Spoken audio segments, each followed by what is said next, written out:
नमस्कार दोस्तों, अकेला भूटिया स्टोरी यूट्यूब चैनल में स्वागत है दोस्तों। और आज के पॉडकास्ट में आप एक ऐसी स्टोरी सुनने वाले हैं जो बहुत ही ज्यादा डरावनी और रहस्यमय होने वाली है और एक बहुत बड़े रहस्य से पर्दा उठने वाला है।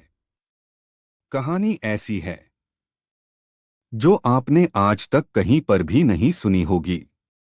आपने बहुत सारी हॉरर स्टोरीज मेरे से सुनी है, लेकिन आज जो स्टोरी आप सुनने वाले हैं उसे सुनकर आपके रोंगटे खड़े होने वाले हैं। तो मैं कहूंगा कि सबसे पहले अपने ईयरफोन को कानों में अच्छे से ठूंस लीजिए ताकि स्टोरी को सुनते हुए कोई व्यवधान उत्पन्न नहीं हो।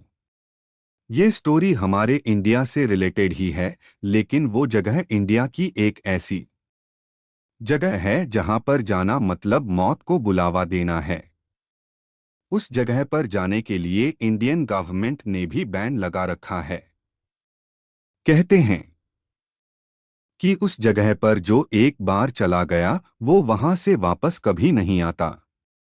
उस जगह एक ऐसी आदमखोर जनजाति पाई जाती है जो इंसानों को देखते ही उनका खात्मा कर देती है।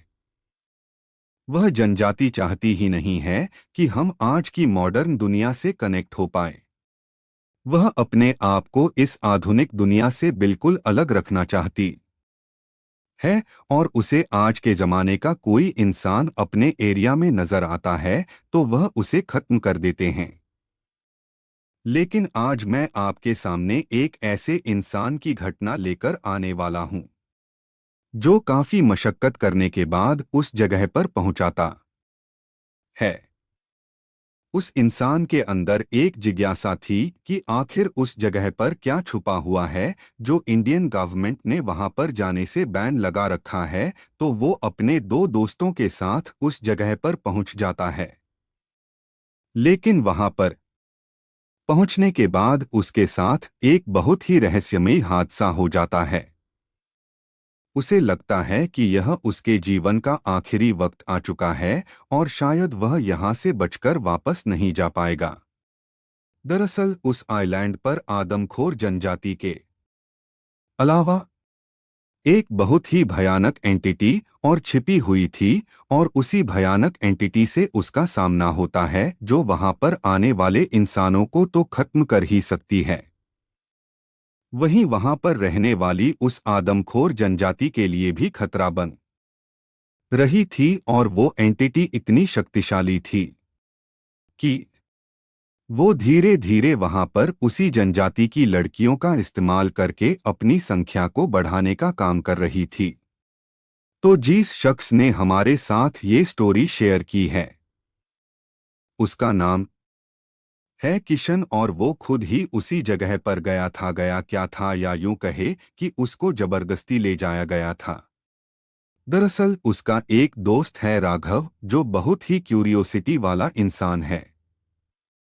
दूसरी बात, वो बहुत पैसे वाला भी है। तो ऐसी नई नई जगह पर जाकर नई नई चीजों के बारे में जानना उसके लिए आर्थिक रूप से बोझ वाला काम नहीं है। तो जब वो इस जगह पर गया तो उसने अपने दोस्त यानी किशन को भी अपने साथ ले लिया, और वहां पर जो कुछ भी किशन ने देखा वहीं उसने हमारे साथ शेयर किया है। तो स्टोरी को शुरू करें उससे पहले आपसे यही कहूंगा कि अगर अब तक भी आप हमारी लॉयल फैमिली के मेंबर नहीं बने हैं तो चैनल को सब्सक्राइब करके इस रिश्ते की गांठ को और मजबूत कर लीजिए, ताकि हर रोज शाम के शाम आपको बेहतरीन से बेहतरीन कहानियों सुनने को मिल सके। और हाँ, जितने भी लोग कहानी सुन रहे हैं वो अपना एक प्यारा सा कमेंट जरूर कर दे। और आप लोग कमेंट में केवल अपना नाम ही लिखते हो। अरे भाई, कम से कम उस कहानी के बारे में तो बताओ, उस पर अपने विचार प्रकट करो। तो चलिए आज की स्टोरी को सुनते हैं। राघव एक जिज्ञासु प्रकृति का व्यक्ति है जो कि बेंगलुरु में रहता है। उसे हमेशा नई नई चीजों की खोज करना अच्छा लगता है या फिर उनके बारे में जानना अच्छा लगता है। उसके दादाजी राष्ट्रीय औषधि शिक्षा एवं अनुसंधान संस्थान में कार्यरत थे और उसके पिताजी कर्नाटक की यूनिवर्सिटी में प्रोफेसर रह चुके थे। राघव की उम्र लगभग 35 साल है और उसने अभी तक शादी नहीं की है क्योंकि उसे ऐसा लगता है कि शादी करने पर वह रिश्तों में बंध जाएगा। राघव एक आजाद पंछी की तरह जीना चाहता था। वह हमेशा सोचता था कि वह दुनिया की अलग अलग जगह पर जाए और अपनी शोध करें। वो यह सब इसलिए नहीं करता था कि वह दुनिया में नाम कमाना चाहता है, बल्कि अपनी संतुष्टि के लिए करता था। राघव जितना सामाजिक था उतना ही धार्मिक भी था। धर्म में विश्वास होने के कारण वह अदृश्य शक्तियां पर पूर्ण रूप से विश्वास रखता था, चाहे वह ईश्वर की शक्ति हो या फिर भूत प्रेत चिन्ह जैसी शक्ति। एक बार तो वह चिन्ह से मिला भी था और बातें भी की थी। उसने विभिन्न धर्म की अनेक किताबें पढ़ रखी थी जिनमें नकारात्मक शक्तियां के बारे में भी लिखा हुआ था। वह इन सब में बहुत ही रुचि लेता था। राघव एक उच्च श्रेणी का पढ़ा लिखा लड़का था। उसे कई जगहों से जॉब ऑफर आए थे, लेकिन कभी भी वह जॉब के लिए हाँ नहीं करता था। वह अपनी संतुष्टि के लिए जी रहा था, ना कि इस समाज में अच्छे स्थान के लिए। पैसे की उसके पास कोई कमी नहीं थी। गांव में उसकी काफी सारी जमीन थी, इसीलिए उसे यह चिंता नहीं थी कि उसे कहीं कोई काम करना पड़े। राघव की एक कॉलेज की सहपाठी थी अर्चना। वह राघव को कॉलेज के समय से ही पसंद करती थी, लेकिन राघव इन चक्करों में नहीं पड़ना चाहता था। वह एक आजाद जिंदगी जीना चाहता था। वह अर्चना से कहता था कि मैं एक मुक्त आदमी हूं। मुझे जीवन में नई नई खोज करना पसंद है। मैं बंधन मुक्त होकर दुनिया में घूमना चाहता हूं, दुनिया के बारे में जानना चाहता हूं। अगर मैं तुमसे शादी कर लेता हूं तो तुम मुझे अपने प्यार के बंधन में बांध कर रखोगी, फिर बच्चे होंगे, फिर मुझे उनकी चिंता रहेगी। मुझे इन सब चीजों से मुक्त रहना है। इतने साल होने के बावजूद भी अर्चना उससे बेहद प्यार करती थी और आज तक उसने भी शादी नहीं की है। अब हम अपनी असल कहानी की तरफ आते हैं। जैसा कि मैंने आपको बताया, राघव नई नई जगह जाना चाहता था, नए लोगों से मिलना उसे पसंद था। एक बार राघव ने अंडमान निकोबार द्वीप समूह जाने का प्लान बनाया। उसने लोगों से सुना था कि नॉर्थ सेंट्रल आइलैंड में एक जनजाति रहती है जो कि आधुनिक दुनिया से बहुत अलग है। अगर वहां कोई भी जाता है तो वो जिंदा बचकर वापस नहीं आता। अब तक काफी लोग इसी इरादे से वहां गए हैं कि उस जनजाति से जाकर मिले, लेकिन कुछ लोग ही बचकर वापस आ पाए हैं। अब राघव वहां क्यों जाना चाहता था ये आपको आगे पता चलेगा। नॉर्थ सेंटिनल आइलैंड जाने में उसका साथ उसके दोस्त किशन ने दिया।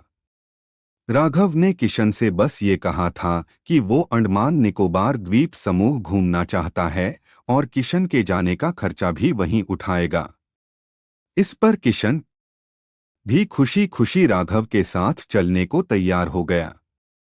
राघव और किशन रात को बेंगलुरु की फ्लाइट से पोर्ट ब्लेयर पहुंचे। वहां उन्होंने एक रूम लिया और आराम किया। वहां पहुंचकर दोनों ने एक दिन वहीं आसपास के इलाके में बिताया। फिर अगले दिन वे लोग सेल्यूलर जेल देखने गए जहां काला पानी की सजा होती थी। इसी तरह लगभग 2-3 दिन राघव ने किशन को कई जगह घुमाई। आखिर वो दिन भी आ गया जब राघव नॉर्थ सेंटिनल आइलैंड जाना चाहता था। किशन इस बात से अनजान था कि राघव उसे आज कहाँ लेकर जाएगा।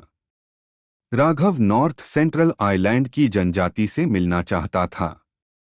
वह उनके जीवन, उनके रहन सहन और खानपान के बारे में जानना चाहता था। लेकिन मुश्किल ये थी कि सरकार ने वहां जाने पर प्रतिबंध लगा रखा था। ऐसे में राघव के लिए उस आइलैंड पर जाना मुश्किल था। राघव ने अपने जानने वालों की सोर्स लगाने की कोशिश की, लेकिन वो नाकामयाब रहा।